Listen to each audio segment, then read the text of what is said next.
How do you do? How do you do? Oh, wow. So I just poured me a little more of the Stone Gotterdammerung 17th Anniversary IPA. Took a picture. That's why you didn't see me pour it before your very eyes. You're just going to have to take my word for it that that's what it is, because why would I like to? Oh, wow. I'm digging it, man.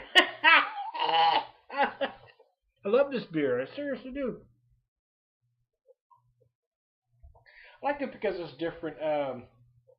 They tried to do something different. They actually took Pilsner malts, combined it with German hops not traditionally used in an IPA, and used an ale yeast, and they hopped it to high heaven, and they created this very unusual IPA that's 9.5%, 102 IBUs.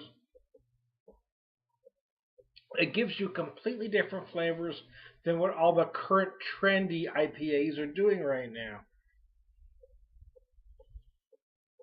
Oh, craft beer snobs like to make you think they're smarter than everybody else. They like to make you think they just want big flavor and they're above trends.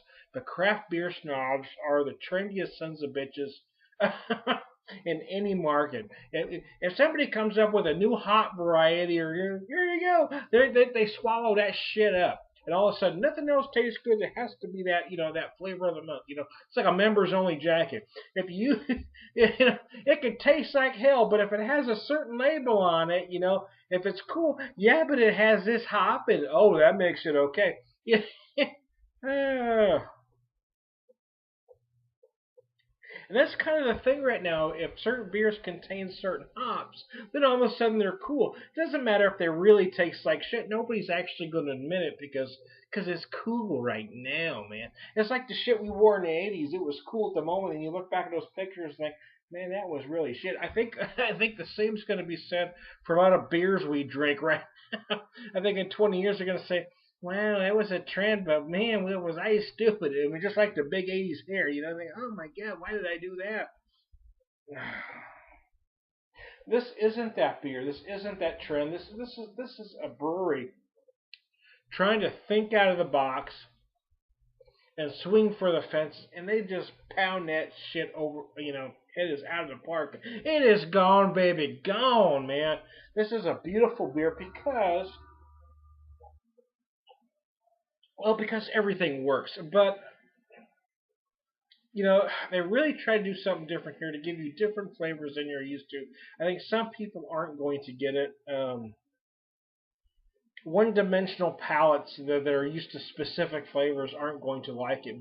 But oh, if you've got a big nose like I do, and a big palate, and the willingness to taste something different than what everybody says is cool, this is one of the best IPAs ever. This beer is absolutely beautiful. It is certainly one of the best beers of the year without question. I wonder how many people I just pissed off with that. I don't care. I don't give a rat's ass. Time, you may be self-destructing. You may be right. Holy crap. When I do finally go over the edge, you're going to look at my videos and go, oh, yeah, somebody should have seen that sign. This son of a bitch was self-destructing like nobody's business. Oh. The aromas in this beer are absolutely breathtaking. The flavors are brilliant. And I'm not going to go into 50 adjectives. You try it for yourself.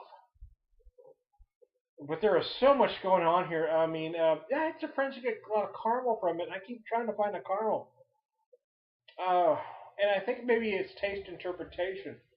I keep trying to find a caramel, and I even let this warm up a little bit, thinking maybe I had too much of a chill on it. But even as I let it warm, I was getting big stone fruit early on. I didn't have a huge chill, but I had a slight chill on it. And I was also getting big resiny, peppery pine, big peppercorn notes. Uh, but I wasn't getting the caramel, so I wanted to let it warm a little bit. And even as I did that, I'm even getting bigger stone fruit. I'm even getting some other citrus. I'm even getting some lemony notes. But I'm still not getting that caramel. I don't think they're wrong because several people have gotten the caramel. I just, guess my taste buds aren't finding it for whatever reason. I mean, I have tasted caramel in other beers, so I mean, it is a taste that I can comprehend. But for whatever reason, in fact, after reading there, I really want to find it, but I'm just not getting it for some reason.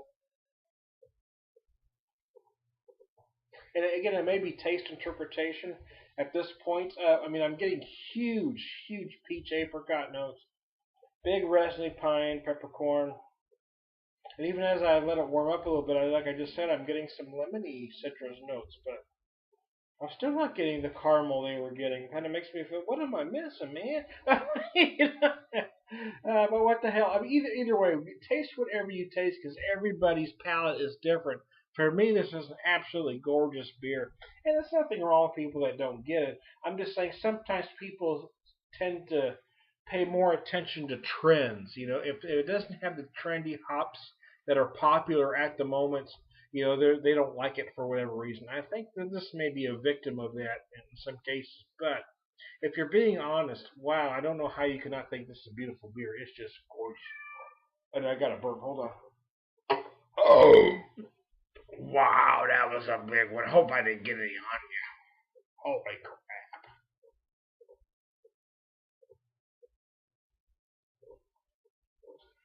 Woo, okay, and holy crap, the beer whisper maybe, but like 9.5, 102 IBUs. That is one brutal son of a gun. Oh, that's a beautiful beer, man. I just love it to death. Wow.